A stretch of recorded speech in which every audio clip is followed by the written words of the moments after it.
సమయం ముందుకు తీసుకెళ్తాం.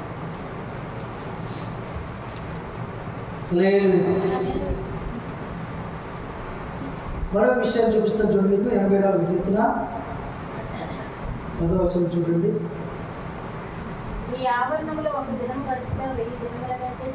చూసారా? నీ ఆవరణంలో ఒక దినం గడుపుట 1000 దినాల కంటే శ్రేష్టం.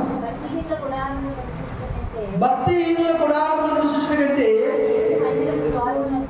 దేవుని మందిరము ద్వారం వద్ద ఉండుట నాకు ఇష్టం. అదండి, ఇష్టం అనేది మానవ జీవితంలో చాలా ప్రాముఖ్యమైనది.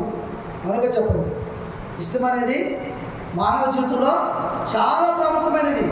అది ఎంత ప్రాముఖ్యమైనది అంటే, ఆ ఇష్టము చేయకూడదని కార్యం మన చేత చేయిస్తారు. వద్దు అనుకుందని పొందుకున్నట్టుగా చేస్తారు. ఎదటోళ్ళ కళ్ళకి ఎంత నల్లగా అందంగా ఉన్నా సరే, నీకు ఇష్టం ఉంటే అతన్నే చేసుకోవాలని, అతన్ని వివాహం చేసుకున్నట్టుగా నీకు చేస్తారు. అలాగే ఇష్టం లేకుండా ఏ మనిషి జీవించలేడు. తన బ్రతుకు మీద తనకి ఇష్టం ఉండాలి. ఇష్టం లేకుండా పిల్లలను పెంచలేడు. తన పిల్లల మీద తనకి ఇంట్రెస్ట్ ఉండాలి, ఇష్టం ఉండాలి. ఇష్టం లేకుండా భార్య చేసుకోలేడు. ఇష్టం లేకుండా వంట చేసుకుని తినలేడు. స్త్రీలు కానీ పురుషులు కానీ ఇష్టం లేకుండా ఏ పదార్థం తెచ్చుకుని ఇంట్లో పెట్టుకోలేదు. మనకదండి ఇష్టం లేకుండా కొంతమంది అంటారు కదా, ఏంటి తింటే ఇప్పుడు గట్ట వస్తుందే అన్నదరగంలో ఆవిడ పక్కన ఆవిడ 3 రోజులు నా మనసు బాగుంది. స్నానం చేయడానికి ఇష్టపడట్లేదు.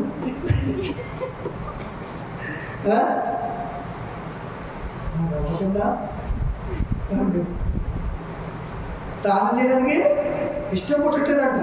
అందుకే కదా చేయట్లేదు. అంటే వచ్చే ఆ గొప్ప వాసన అంతా కూడా భరించేస్తాం. అవునా?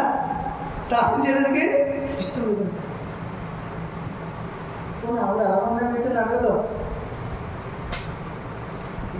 చెప్తుందే అంట దీవిడే వెళ్ళి ఎందుకు నేర్చుకుంటుంది తింటుంది ఏంటి ఏమీ లేవో కొన్ని ముట్టిరానా మూంచేత ఒక్క అంటారు పాప చెల్లి మొగల దగ్గర చెల్లి ఏంటంటే అబ్బా ఓళ్ళు ఉన్నాయి ఇంట్లోనో అన్నం వండేశాను, కూర వండేశాను, మెత్తల్లో గుడ్లు అన్నీ ఉన్నాయి. ఎందుకు ఇష్టపడట్లేదు? సరే, మనసు ఎలాంట? మనసు మాయ. ఆ మాయలో బ్రతుకుతున్న మనిషి బ్రతుకుతుందండి. అన్నీ ఉన్నాయి కానీ తినడానికి ఇష్టమో. అమ్మా ఆ కుర్రోడు నేను చాలా అందంగా కనపడుతున్నాడు కానీ అది చాలా దద్దుడమ్మా, లేని వ్యసనం లేదమ్మా, మనకి అన్ని వ్యసనాలు ఉన్నాయమ్మా, నాకు చాలా మంది చెప్పారమ్మా, ఆయన ఇష్టపడకమ్మా, నీ బంగారం సంబంధం చేస్తానమ్మా, నీకు మంచి కల్పన నుంచి పెళ్లి చేస్తానమ్మా, నీకోసం ఆస్తంతా పండుగ పెడతానమ్మా, ఈ నిర్ణయం మార్చుకోమంట. నేను ఆడి తప్ప ఇంకెవరిని నేను సత్యంగా చచ్చిపోతున్నానండి. ఆడి మాత్రం అలాగే నువ్వు చేసుకుంటుంటే మీ అమ్మ చచ్చిపోతారంటుందమ్మా, మీ కన్నతల్లి చచ్చిపోమన్నా నాకేం చచ్చిపోతా ఇలా నోరు చదువుతుంటా దేవుని స్తోత్రం. లేదా పిల్లలు సత్యసామం బతికే పదమ్మా, నేను మాట భారతకాలం బతికేస్తాను. వాడు 6 నిమిషం 3 నెలలు ఇంటికి అప్పుడు కనపడుతుంది కదా ఆడు ఆశ ఇంకో పిల్లటం దాకండి. మొన్న ఎక్కడికి తీసుకెళ్ళి తెలుసు జ్ఞాపకం వచ్చింది. ఏలూరు నుంచి తెలంగాణ తిరువూరు తీసుకెళ్ళారు. తిరువూరు పక్కనే చిన్నమ్మగూడు. కారు ఎక్కిన దగ్గర నుంచి కూడా నా బుర్ర పాడైపోయింది. అలా ఆయన సైకో అంట, ఆయన ఏర్కొని అన్నాడు. ఇదే స్టోరీ పెద్దగా మాటలు ఎవరు ఫోన్ చేస్తే ఒక స్టోరీ చెప్పడం అతను వచ్చాడు. నేను అన్నాను, అమ్మా నాకు తలపోటు నీకు తలపోటు మాట్లాడుతుంది. నేను ఎవరితో ఫోన్ మాట్లాడడం అవ్వట్లేదు, ఏ సందర్భంలో అవ్వట్లేదు. సౌండ్ మనిషి అయితే మాత్రం మాధవ సన్నమంది కానీ పొడవగానే స్వరం బాబోయ్ నాకంటే మించిపోయే స్వరం. అక్క అది అలాగే ఇలాగే ఈ సమస్యను జయించాలంటే నేను పాస్టర్ గారిని నేను మాట చెప్తున్నా, నేను ఇలాంటి ఆలోచన నేను మార్చుకో. చేసుకున్న ముందు చేసుకున్న మంచోడని ఎన్నాళ్ళ తాపం చేస్తావు. ఇప్పుడు గర్భిణి నువ్వు 5 నెలలు గర్భిణ పిల్ల, నీ కడుపులో ఫలం ఉందనుకుంది. అతని గురించి చెడుగా మాట్లాడితే ఆ ఫలం కూడా చెడ్డదవుతుంది. అర్థమైందా? నేను బాధించవచ్చు, నేను సహించి భరించు. తక్కువగా మాట్లాడు, ఎక్కువగా ఇలాంటి వాడు సైకో అలాంటి అనుకో. ఈ మాటలే నీ వాళ్ళు అతను సేవ తీసి చెప్పి ఇంకా మీ మధ్య డిస్టెన్స్ కలిగించేస్తారు. మీరు విడిపోతారు, పగల దేశాలు తిరిగిపోతాయి. సారవోటు పండబెట్టి చంపేస్తాను మీరు అన్నీ చెప్తుంది. మధ్యలో నేను ఫోన్ చేశాను, అమ్మా ఇవి కోసం ప్రార్థన చేయమ్మా, ఆవిడ పేరు యమున అట, నేనేది ఇప్పుడు వచ్చాను చేస్తాను, ఇప్పుడే చేయాలని. విరోధం వస్తే మౌనిక కదా, ఎస్ మౌనిక, ఆవిడ కారు కట్టించడం ఇంకొక ఆయన, ఆవిడ కొట్టేటంటే అలా కొట్టేతను వచ్చేతను ఇచ్చేతంటే ఓ పోలీసు వెళ్ళాడు వాళ్ళ ఇంటికి. ఆ పోలీసు తీసుకున్న కారు ఎక్కించాడు. జాగ్రత్తని పెద్దయినా బాబు, నేనే 55 ఏళ్ళు ముసుకోండి, నేను జాగ్రత్తగా తీసుకెళ్ళిపోతే ఇక్కడ తీసుకెళ్తాను బాబా అని నేను. ఆయన కారు కట్టించాను, ఎవరిని జాగ్రత్తగా తీసుకురండి, మీకు 1000 రూపాయలు ఫోన్పే చేస్తాను, దాంట్లో ఎవరికి ఏం కావాలో కొని పెట్టండి. ఈ అమ్మ ఏమన్నా తినడానికి కూడా అడుగుదామంటే అవకాశం కూడా ఓ స్టోరీ మీద స్టోరీ, స్టోరీ మీద స్టోరీ. ఆఖరికి దగ్గర ఆగలేక నేనే వెళ్ళిపోయి డ్రింక్ తాగి అలసిపోయాను. ఈ మాటలు అయ్యి బాబు, నేను ఎప్పుడు నా 55 ఏళ్ళ వయసు సంవత్సరంలో అనేక మంది పిల్లలు విడిపోవడం లేకపోతే సందర్భాలు తగులు ఆ పరిస్థితుల్లో నేను వెళ్ళాను. కానీ ఎంత ఘోరమైన భర్త గురించి అట్లా చెప్పే స్త్రీ మీరు ఎక్కడ చూడలేదు. దేవుని స్తోత్రం. తలుచుకున్న వాళ్ళు ఇదే కాబట్టి ఇదే పరిస్థితి. ఆఖరికి అమ్మ నీకు ఏమని ఇప్పించుకొని 1000 రూపాయలు ఫోన్పే చేసేటప్పుడు నాకు నీకేమంటావు, నాకేమవుతుందిగా జ్యూస్ కావాలి, పళ్ళు రూమ్లో తీసుకెళ్తుంది. జ్యూస్ కాదు కదా, ఇక్కడ ఊళ్ళో కూడా దొరికిన ప్లేస్లో తీసుకెళ్తుంది. మాకు పెట్టుకుంటూ ఇలా వద్దని అలా మామయ్య ఎవరు చెప్పారు. పోలవరం రూట్లో 5 రూట్లు అలాంటి రూట్లు అంటే అయ్యి బాబు 3 గంటలు వెళ్ళిపోతాం, మనం 6 గంటలు పట్టాం. మొత్తానికి 2 గంటలకు వెళ్ళాం. పొద్దున్న 8 గంటలకు వెళ్ళింది. మధ్యలో ఒక ఊరు తగ్గిందండి, దాని పేరు నర్సాపురం. ఈ నర్సాపురం తెలంగాణలో నర్సాపురం. అక్కడ జ్యూస్ ఒకటి చూసుకున్నాం. ఆ తర్వాత పట్టుకొచ్చేది వెళ్ళి 2 జ్యూస్ నెంబర్ 1. ఎంత తీసుకున్నా పర్లేదు, శుభ్రంగా ఉండాలి చెప్పాలి. అదేంటది మీరు అనాస్పం అంటారు కదా, పైనాపిల్ సగం పండు పోసారు, చక్కగా చేసింది జ్యూస్.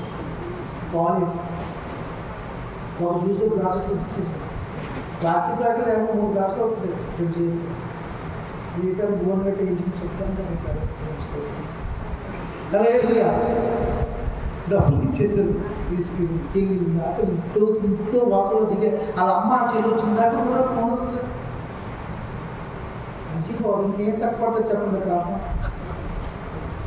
నేను సలహా ఇచ్చిన, అమ్మ నువ్వు వద్దనక ఆ భర్త నాకు కావాలన్నా వద్దన్నవా మనోడు కష్టం విడిచిపెట్టి నువ్వు అవకాశం కల్పించట్టు అవుతుంది. నాకు కావాలి, నాకు బిడ్డ ఉన్నాడు, ఈ బిడ్డకి భవిష్యత్తు చూపించమని నేను అడిగమ్మా. దేవుడు కాదు నీకోసం అలాగే నీ తెలియని దగ్గర ఏమన్నాడా అది కోపం ఎందుకంటే మంచిగా ఏ చూడలేదా. బాగా పేదవాళ్ళు పల్లెటూరు వచ్చిన బిల్లుగా ఉంటుంది. అదంటే 4 లక్షలు పెట్టి చేశారు. అందరికీ కూడా చర్చ నిజంగా చెడ్డోడే కావచ్చు. చెడ్డోడైనా సరే స్త్రీ తన భక్తి వల్ల ఓర్పు వల్ల ఆ భర్తని మార్చుకోగలదని దేవుని వాక్యం తేటగా చెప్తుందా లేదా? భర్తనే కాదు, భర్తను స్నేహితులు మార్చొచ్చు, మనం బంధువులు అందరినీ మార్చొచ్చు. కానీ మన మనసు మారలేదు. మన మనసు ఎప్పుడు వాళ్ళకి ద్వేషిస్తుంది, వాళ్ళ విరోధంగా చూస్తుంది.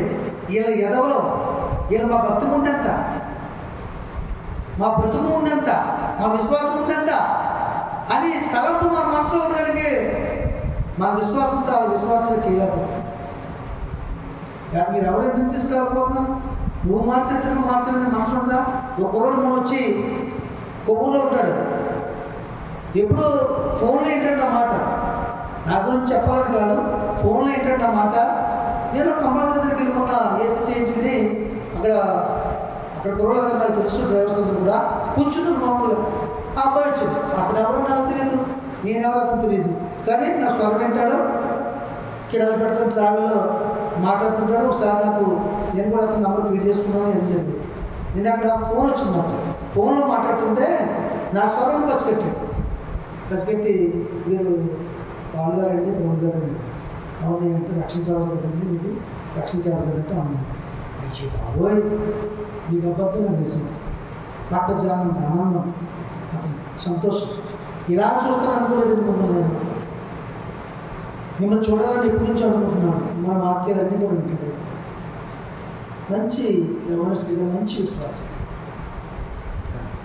సంతోషం. నన్ను చేయబట్టుకుని తీసుకెళ్ళిపోయి పెద్ద బండి ఎత్తుగా ఏసీ కూర్చోబెట్టి అండి నిజంగా ఇలా కలుస్తాను అనుకోలేదు. ఎంత సంతోషమో.